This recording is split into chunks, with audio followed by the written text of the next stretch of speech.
I just met with Mary Nichols from CARB and Larry Burns, who's out for the Hydrogen Association meeting, and there's a lack of alternative energy to run the alternative vehicles you have.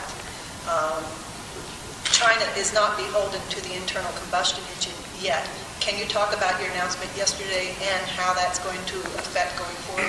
Yeah, I mean, you bring up by the question, I mean, what has been the dilemma that we've seen going back to the EV1, that just because the automakers develop the technologies doesn't mean that there'll be the infrastructure to support it. And frankly, your average car buyer isn't going to be very tolerant of, gee, I got this great new technology, but I can't get the energy or the fuel to provide it. So we saw that with the EV1 back in the 1990s.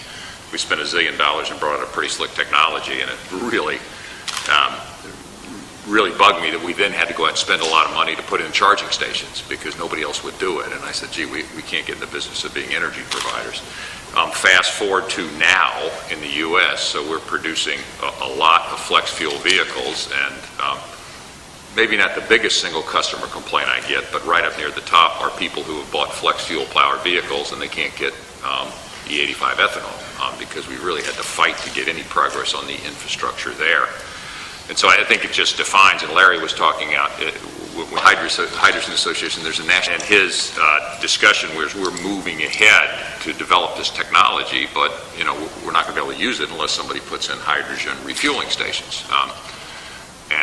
So I gather it was reasonably well received. Your point is, well, and this is a thought, obviously, that occurred to us. If there's a place around where you can get good alignment between infrastructure, strategy, and technology, you know, China would seem like one of the places where that could happen. So for that reason, I have long held the belief that it is entirely conceivable that some of the breakthrough technologies which require a significant infrastructure change could be first adopted in China. I mean, probably not tomorrow, but over a period of time. So, you know, that would suggest something like, you know, eventually hydrogen fuel cells might be most rapidly developed here if it, you know, became a government strategy to develop that technology.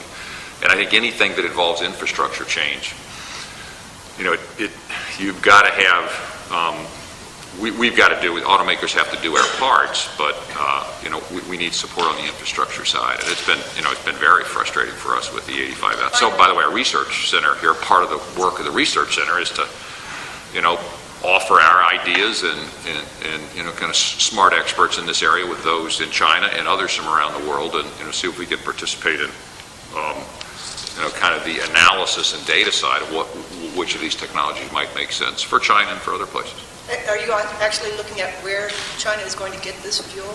I mean, you can bring all the vehicles. It would be part of the you know, the discussion. Yeah, I mean, integral to besides the technology and the infrastructure is the source of energy.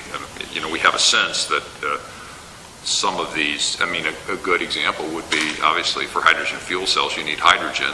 China has a well laid out strategy to radically increase the number of nuclear facilities, and one of the output from nuclear facilities is hydrogen. So there are things like that you know, somebody needs to put together and, you know, add up the numbers. But these are the kind of things that I'm sure a lot of research has been done here on that already, but that's an integral input to making the whole system work as we kind of move away from What about electric vehicles in China?